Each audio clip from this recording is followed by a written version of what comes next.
Alright everyone, it's time for the funny of the day. Link in the description there to a little clip of some Soylent Green drinkers, some Soyviets getting chased off of a private road. Apparently what happened in Seattle was that like protesters, which become violent when not confronted by multiple people with armaments. That's why literally one of the woman in here who's helping to scoot him off the road here, they're like, well, we're being non-violent, we're being peaceful. Yeah, because we've got a gun. Oh, you're pointing a gun at us. And of course, the dude's not pointing the gun at them. He's not sweeping the horizon like an idiot. He's using trigger discipline, and he's just saying, get off the fucking road. It's not public property. You know, just because, again, we keep having to goddamn explain this. It was like with Ken and Karen there in St. Louis. Just because it looks like a public road doesn't necessarily mean it is. I can build sidewalks and a road and street lamps and all that and put up fucking road signs in my backyard. It doesn't entitle you to walk on it. It's still private property, even if it looks like it's public. As long as it's marked. Like, I don't think you'd be able to do that and not have a sign that said, like, private road. Because then, like, a person could reasonably go down it thinking it's public because they've got no forewarning, and then, you know, you're getting all up in their face. But anyway, back to the point. This was apparently they were trying to protest at the police chief's house, who, by the way, is a female, and you know, being threatening. Probably when they show up, apparently they attempted to enter the area to trespass, and this is the video of them getting shooed away. It's the same event. Initially, I thought it was two separate events. But apparently this is the private road that leads to her particular residence. So it's good because she's got, I guess she's technically in a gated community. That's definitely the place to be at this point. Although as we see in St. Louis, sometimes that doesn't work either. But these people are basically, fuck you. And people have had enough. I've noticed this. What's occurring is that people in respectable areas have bought, what is it, like 10 million guns over the last couple of months because of the Antifa far-left BLM riots? Like 10 million additional guns. The suburbs are now much more heavily armed. All over the United States, I'm sure, especially around major metro districts.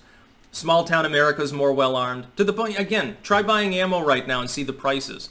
Look online, you get bulk ammo or something like that. Look at the prices on what you have to use in order to use the firearm.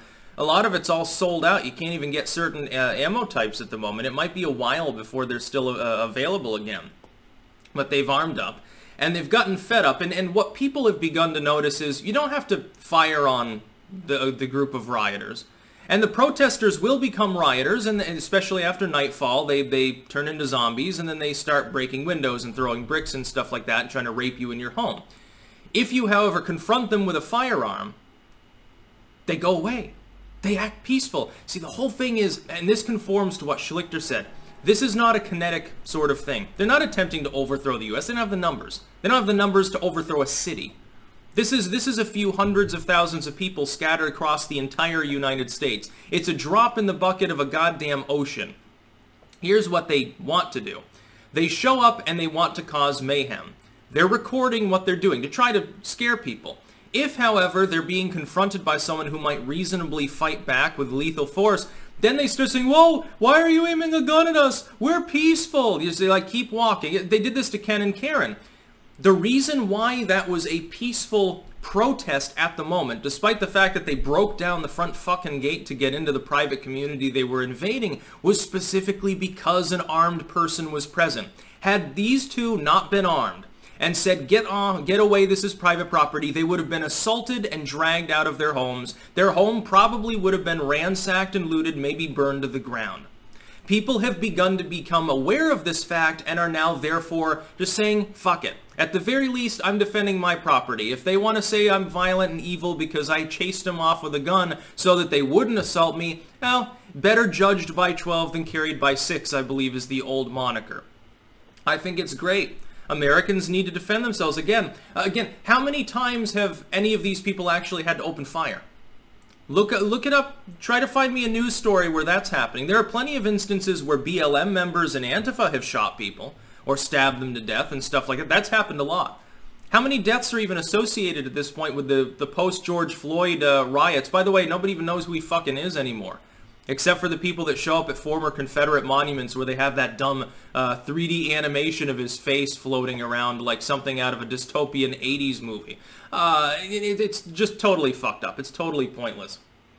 I'm afraid they're going to exonerate the officers due to the fentanyl overdose nature of his actual death and apparently long-term cocaine use leading to heart failure, I believe. I'm afraid that they're going to exonerate them and we're going to see a second wave of riots at some indeterminate point in the future, by the way. Ellison, it looks like he might have overcharged with second. If it doesn't stick. Anything short of giving all 5 of the involved officers the maximum possible sentence is going to result in more riots. Because these people are unable to be appeased. Even if they're convicted and sent to prison for the rest of their natural-born days, there'll probably still be riots. They'll just be celebratory looting. Yeah, they'll still use it as an excuse because the looter's going to loot, and that's just what happens. Antifa will look for any excuse to throw bricks through windows. I find this funny. These groups, usually they mill about in fairly large numbers. You know, I don't know exactly how many people were in this crowd. It's impossible to tell because it's largely a front-facing shot. It looks like maybe 3 or 4 people were involved, but it could have been dozens of other people were further back. That's always a possibility.